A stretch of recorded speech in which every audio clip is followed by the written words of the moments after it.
Okay. Sounds good. So talk to us just a real quick on like the Project 2020. I'll give you my, synopsis of it. And then you tell me, obviously it was life-changing for you. Some of it is really cool art. And if you didn't listen to Blake, one of the cool things that was a takeaway from this is most people have seen Project 2020 in internet form on eBay. But one thing he said in episode 35 is totally true, and I did it myself. You got to hold the things in hand. They are art, right? It's different looking at it online and what it looks like. It's different when you actually hold the things in your hand.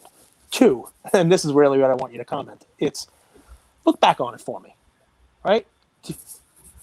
What are your thoughts on the project overall? I mean, it was one of the most talked about things in the world. I mean, from a buying perspective and a selling perspective, a flipping perspective, a bubble, and then just it stopped, and then just nobody wanted it anymore. Now it's looked at really as kind of like a test case in bubbles.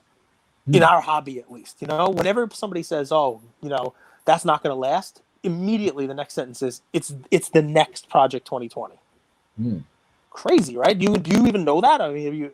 No. I mean, I know there was a bubble, and I acknowledge that happened. There was a huge market correction, but yeah, I don't know. I mean, everybody looks at it differently. I'm in different circles than you guys, but yeah, I mean, I have a very positive. Looking back at it all is just unbelievably beyond any expectations I had going into the year, both from like financial perspective, community building perspective, building relationships with other artists. That was probably the biggest benefit that I didn't see coming was those relationships with the artists, and like because those are still like thriving today. And some of those guys are working on NFT projects with me now. And like, I'm staying with Gregory Siff when I go to LA next week. So it's like, that's priceless. Whereas like the extra money that I made that I didn't think I was going to make, that was great. But like I spent it, that's how it happens. Yeah. So, yeah. So it's also like, it's interesting now, like, cause when I was in it, like before the bubble, it seemed like it was just going to go up and up and up. And that's like that's what makes the bubble.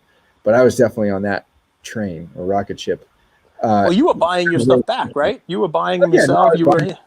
Yeah. And like, I mean, dude, when the bubble crashed, like we had one month where we did like $28,000 of returns. Cause I had like I wasn't trying to get over on anyone. It's like people just, were buying my cards to flip them. And then all of a sudden they couldn't. And so like people were just like, we want our money back. And I'm like, okay, that's fine. So do you take any lessons from that with the NFTs? I mean, I've talked about like in a few interviews, like I talk about how I think that, and I actually think it's probably applicable to Project 2022, but like, I know a bubble now, but I'm better at like identifying being inside of it and like seeing it happen around me. And like, I know that the NFT kind of the volume of new NFTs and this like hype and like the big sales numbers and stuff like that is going to correct. And, the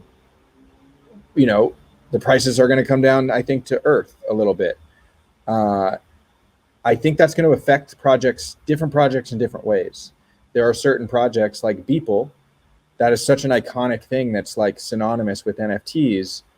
I don't think Beeple's work is going to go down, even if the average price for NFTs drops significantly. Right. And same with some other big projects, like the Patrick Mahomes project, I think was a very small amount of buyers, but I think it was well executed, and I think the art is cool. So like, I think that's going to hold value. But yeah, I mean, I think a lot of the people that are just putting out stuff for the cash grab, I think are going to get, they're not going to have the same possibility to like make money. Just like card people that were buying Project 2020 cards just to flip immediately as soon as they arrived, they're listed them on eBay. That dried up.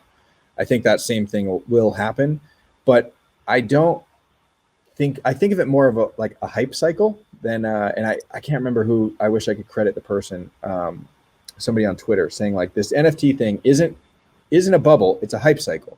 We're at peak cycle right now. Like it's going to come down, but like we're on this upward trajectory for the industry overall. And like, he believes that that's true. And the hype cycles as you go kind of like go like that. I think it's like pretty spot on, and we will see some corrections, but like, I also think and this is good for both Project 2020 and NFTs. I think that in 1, 5, and 10 years, both of those things will still be in conversations.